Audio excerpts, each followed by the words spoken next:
Murphy Medical Hospital gave me a wonderful experience. Just knowing that they knew what they were doing made me feel better.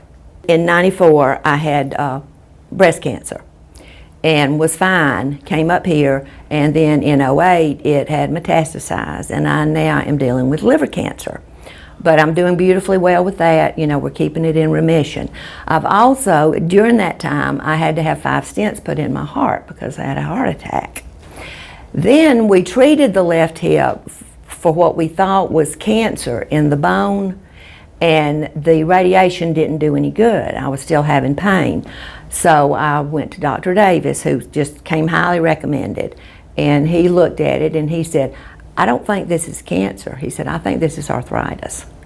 And he sent me to Asheville. I saw, I think he was a skeletal oncologist, which I didn't know there was such an animal, but apparently there is. He agreed with Dr. Davis, and Dr. Davis said, "Well, what you want to do?"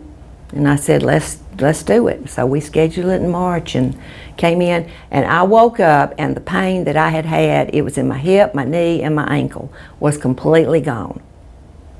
And then once I got over the surgery and the soreness of that, I hadn't stopped.